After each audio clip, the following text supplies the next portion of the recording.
मेरा मुख पवित्र कब होता है? जब मुख से भगवान नाम का स्मरण करते हैं। पवित्रम यदि तीर्थ या नाम, मेरा पैर कब पवित्र होता है? जब तीर्थ में जाते हैं। हस्तो पवित्रम यदि पुण्य दानम, हाथ कब पवित्र होता है? जब इस हाथ से दान पुण्य करते हैं, तब मेरा हाथ पवित्र होता है। और सर्वम पवित्रम, सब कुछ पवित्र है तो हमारा आठों अंग पवित्र हो जाता है। तो मानव शरीर मिला है किस लिए? प्रभु का भजन करने के लिए। और भजन करेंगे तो क्या सब लाभ होगा? प्रभु का भजन करेंगे तो क्या लाभ होगा? तो महापुरुषों ने बताया, ध्यानम, अध्ययनम, दानम, सत्यम, ह्रीर आर्जन, शौचम, आहारता शुद्धि, इंद्रियाणाम च संयमः, एतैर्विवर्धते से संकल्पा विज्ञानम च प्रवर्तते।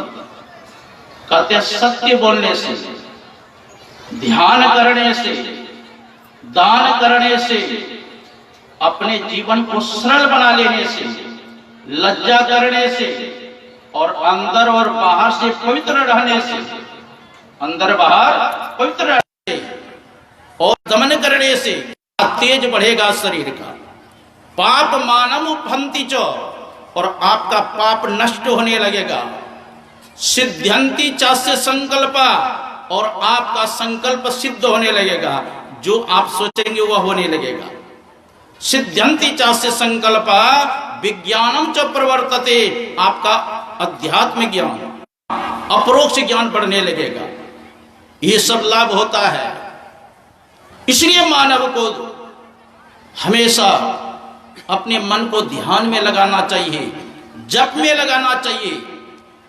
महापुरुषों ने कहा, शतम विहाय भोक्तव्यम सहस्रानमाचरेत, लक्षम विहाय दातव्यम। भोजन करना चाहिए, क्योंकि समय पर अगर भोजन नहीं करेंगे, गुरु महाराज के प्रवचन में है कि भूख लगने पर अगर समय पर, तो शरीर में पित्त हो जाता है। और भूख नहीं रहने पर भी भोजन करोगे तो पर भी रोग होगा। देखो शास्त्र का सार बताया गया है, कम भोजन करोगे तो कभी रोगी नहीं होगे। कम भोजन करने से रोगी नहीं होता है, बेसी खाने से ही रोगी है। उसके घर में कभी भी झगड़ा नहीं होगा। जो सहने के लिए जानता है ना, उसके घर में कभी झगड़ा नहीं होता। तो कहा, 100 काम को छोड़ के क्या करना चाहिए? भोजन करना चाहिए समय पर। शतम विहाय भोक्तव्यम सहस्रंग स्नान माचरेत, और 1000 काम करके समय पर स्नान करना चाहिए। स्नान करने से मस्तव्यम, लाख काम को छोड़ करके दान करना चाहिए। और अंतिम का कोटिम त्यक्त्वा हरिम स्मरेत, करोड़ों काम को छोड़ के भगवान का भजन करना चाहिए। इसी में परम कल्याण होगा। पूजवा का पदार्पण हो रहे हैं, सब खड़े हो जाएं। बोलिए श्री सद्गुरु।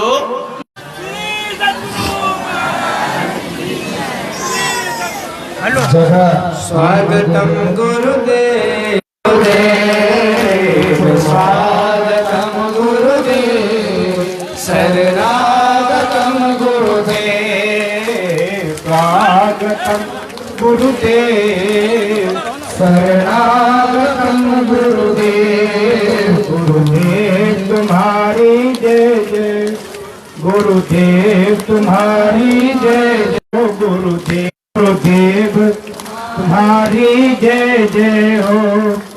श्री सद्गुरु महाराज की जय, श्री सद्गुरु महाराज की जय। सब आप लोग शांतिपूर्वक बैठ जाए, जिनको जहाँ जगह मिल रहा है वहाँ पर शांतिपूर्वक बैठ जाए। बोलिए प्रेम से श्री सद्गुरु महाराज की जय। राम जय जय राम, जय जय राम कहो जय जय राम, जय जय राम, जय जय राम, जय जय राम कहो जय जय राम, जय जय राम, जय जय राम, कहो जय जय राम। राम जय जय राम कहो जय जय राम। जयति जयति जय राम हो राम राम जयति जय राम हो राम राम। जय राम हो राम राम। हम जयति जयति जय राम हो राम राम। बोलिए प्रेम से श्री सद्गुरु गुरु महाराज की जय। तो मैं कह रहा था, कोटिम त्यक्त्वा हरिम स्मरेत्, करोड़ों काम को छोड़ करके क्या करना चाहिए? भगवान का भजन करना चाहिए। सबसे बड़े महत्व की बात है। कबीर साहब की वाणी है, कबीर सत्संग बीच में बात करे कुछ और, सो अपराधी आत्मा तीन लोक नहीं ठोर। अगर गप करेंगे, कबीर साहब कहते तीन लोक में ठौर नहीं मिलेगा, इसलिए आप अपना अपना मुख बंद कर लीजिए। कल सबको मुंह में लगाने के लिए दिया था, कहाँ दिए पता, सब घर में छोड़ के चले आए। मांस दिया था ना लगाने के लिए कि चुपचाप रहिए। तो मैं कह रहा था, कोटिम त्यक्त्वा हरिम स्मरेत्, करोड़ों काम को छोड़ करके भजन करना चाहिए। गौकर ने अपने पिताजी से कहा था, चक्ति विरक्तस्य मुनैरेकांत जीवना। क्या कहते हैं?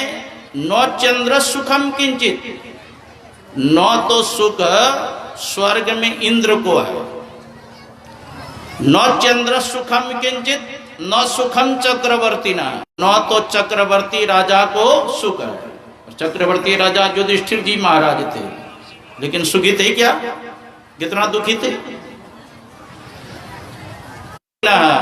तो कहा महाराज फिर सुखी कौन है? का सुखम अस्ति विरक्तस्य मुनैरेकांत जीवना। जो मुनि एकांत में बैठ करके भगवान का भजन करते हैं, भगवान का चिंतन करते हैं, स्मरण करते हैं, का वही व्यक्ति सुखी है, और नहीं तो सब के सब दुखी है। संत कबीर साहब ने कहा, तन धर सुख देखा सो दुखिया हो। उदय अस्त की बात कहतो है, सबका क्या विवेका हो। घाट है बाढ़ है सब जग दुखिया, आगी रही बैरागी हो। और सुखदेव आचार दुख के डर से गर्व से माया त्यागी। जोगी दुखिया जंगम दुखिया, तपसी को दुख दूना हो। आशा तृष्णा सबको व्यापक, साच कहो तो कोई न माने। मैं सत्य कहने जा रहा हूं, इस बात को कोई विश्वास नहीं करेंगे। साच कहो तो कोई न माने, और झूठ कहा नहीं जाई हो। ब्रह्मा विष्णु महेश्वर दुखिया, जिन यह रहा चलाई। अवधू दुखिया, भूख दुखिया, रंग दुखी, और संत सुखी मन जीती हो। जिन्होंने मन पर विजय प्राप्त कर लिया वही सुखी है, नहीं तो वरना सबके सब दुखी है। मन को विजय प्राप्त करना बड़ा मुश्किल है। आजकल वायु को भी बस कर लेते हैं। फुटबॉल में हवा देते हैं, गोलाकार हो जाता है। बैलून में हवा देकार हो जाता है। वायु को भी बस कर लेते हैं। एक जगह पूज्यपाद के साथ गया था मैं भद्रा, बोला मंत्रिया ने मंत्र के द्वारा 4-5 भूत को बोतल में डाल दिया, ऊपर से ठेपी लगा दिया, और जमीन में गंगार है जो बोतल में डाल दे। और इस मन को भगवान का भी डर नहीं होता। इस मन को भगवान कृष्ण के सामने अर्जुन है, तब चंचलम ही मन कृष्ण परमाति बलवदृढ़ तस्याहम निग्रमण्य वायुरिव सुदुष्करम। ये प्रभु, ये मन इतना चंचल है, जैसे वायु को वश में करना बड़ा मुश्किल है, उसी प्रकार इस मन को काबू करना बड़ा मुश्किल है। भगवान कृष्ण भी समर्थन करते हैं। असंशयम महाबाहो मनोदुर निग्रहम चलम। अर्जुन जो तुम कहते हो ये ठीक ही कहते हो, ये मन बड़ा चंचल है। तब अर्जुन पूछते हैं प्रभु अभ्यासेन तो कौन्तेय वैराग्येन च गृह्यते। यह अभ्यास और वैराग्य द्वारा मन काबू में होता है। अभ्यास क्या है? एक ही कार्य को बार बार करने का नाम अभ्यास है। जैसे जप हम लोग करते हैं और जप करते करते मन भाग जाता है, उसको लौटा लौटा के जप में लगा। भगवान कृष्ण कहते हैं यतो यतो निश्चरति मनश्चतो नियम ये तो तदात्मन्येव समयि। जैसे इसी को प्रत्याहार करते हैं, बार बार करने से मन बस में होता है। गुरु महाराज भी कहते हैं जहां जहां मन भग जाए तहां तहां से तत्क्षण फिर ले आए लगाइए देह में आपन। जैसे मन भागे उसको लौटा लौटा के जप में लगाओ, और जप करते करते मन एकाग्र हो जाए। 7 करोड़ मंत्र है। कितना है? 7 कोटि महामंत्रो गुरुरत्यक्षरद्वयम्। संसार में 7 करोड़ महामंत्र है। सभी मंत्र चित्त को भ्रमित करने वाला है, लेकिन गुरु मंत्र जो है वह सभी मंत्रों का राजा है। मंत्र राजमिदम देवी गुरुरत्यक्षरद्वयम् स्मृति वेद गुरु मंत्र। इसीलिए क्या कहते हैं? गुरुर् ब्रह्मा गुरुर्विष्णु गुरुर्देवो महेश्वर गुरुर साक्षात परब्रह्म तस्मै श्री गुरुवे नमः। इसलिए गुरु महाराज भी कहते अति पात्र मन ही मन जाप जपो उपकारी गुरु रूप को मानस ध्यान तपो। अत्यंत पवित्र गुरु मंत्र को उठते बैठते खाते, जितना मंत्र छोटा होता है उतना ही प्रभावशाली होता है। तुलसीदास जी महाराज लिखते हैं मंत्र परम लघु जासु बस विधि हरि हर सुर सर्व महामत गजराज कहा बस कर अंकुश खर। मंत्र परम लघु, मंत्र कैसा होना चाहिए? बहुत छोटा होना चाहिए। मंत्र परम लघु जासु बस विधि हरि हर सुर सर्व ब्रह्मा विष्णु महेश और 33 करोड़ देवता मंत्र के अधीन में हो जाते हैं। महामत गजराज कहा बस कर अंकुश खर। जैसे गजराज हाथी बहुत बड़ा होता है ना, और छोटा सा अंकुश रहता है पिलवान के हाथ में, और वो अंकुश के बल से कहते हैं गजराज हाथी को बल चलने लगता है। का उसी प्रकार जो मंत्र को वश में कर लिया, मंत्र को सिद्ध कर लिया, तो सारे देवता उनके बस में हो जाते हैं। देखो देवता के अधीन में सारे संपूर्ण संसार है, और मंत्र के अधीन में सारे देवता है।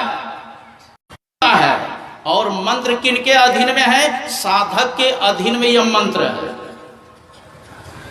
इसलिए जो मंत्र को सिद्ध कर लिया वह पृथ्वी लोक के देवता भी माना गया। पृथ्वी लोक मही के देवता क्यों कहा? क्योंकि मंत्र को सिद्ध कर लेते थे वो सब। इसलिए राजा महाराजा भी डरते थे, विश्वामित्र से राजा महाराजा भी डरते थे कि नहीं, मंत्र को सिद्ध कर ले। तो मंत्र को सिद्ध कर ले, और जिस मंत्र का जप करें उससे संबंध इष्ट का ध्यान करना चाहिए। उद्धव जी ने पूछा था भगवान कृष्ण से यथा तुमार विंदाक्ष यादृशम यदात्मकम ध्यान मुक्षुरे, ध्यान करना चाहिए। तो भगवान कृष्ण ने कहा था पहले संपूर्ण शरीर का ध्यान करो, फिर मेरे कटि प्रदेश का ध्यान करो, वक्षस्थल का ध्यान करो, और फिर अंत में कहा हंसते हुए मेरे मुखारविंद का ध्यान करो। देखो जिसका हम ध्यान करेंगे उसके अंदर गुण होगा साधक के अंदर। इसलिए गुरु महाराज कहते हैं सतगुरु नित ही पुकारत छीजत पाप समुद्र लोभदय।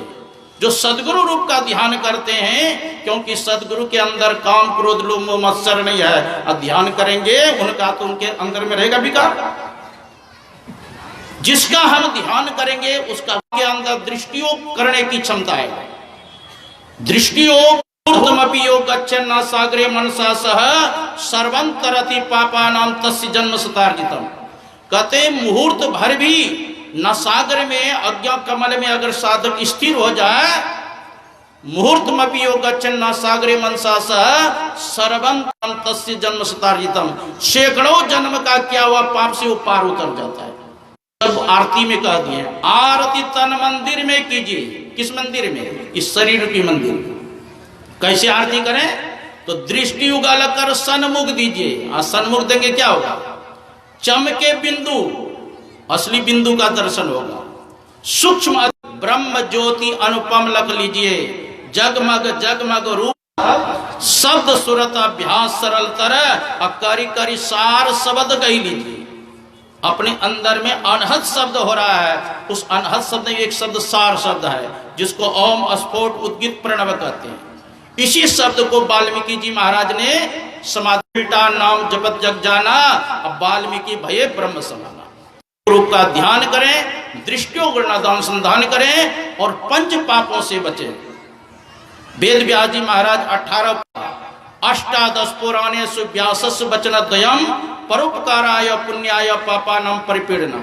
18 पुराणों के सार गर्भित उन्होंने कहा अष्टादश पुराणों व्यास वचन द्वयम, दो ही वचन सार व्यास वचन द्वयम परोपकाराय पुण्याय, परोपकार करना यही सबसे बड़ा पुण्य है। अब पापा पर हित सरिस धर्म नहीं भाई, अब पर पीड़ा सम नहीं अदमाई। दूसरे का भलाई करना इससे बढ़कर के दूसरा धर्म नहीं है, और दूसरे को सताना इससे बढ़कर के पाप नहीं है। इसलिए हम लोगों को दूसरे का उपकार भी करना चाहिए, माता पिता का सेवा करना चाहिए, सत्संग करें, ध्यान करें, गुरु की सेवा करें। पंच से ममित नहीं कहा। बोलिए प्रेम से श्री सद्गुरु महाराज।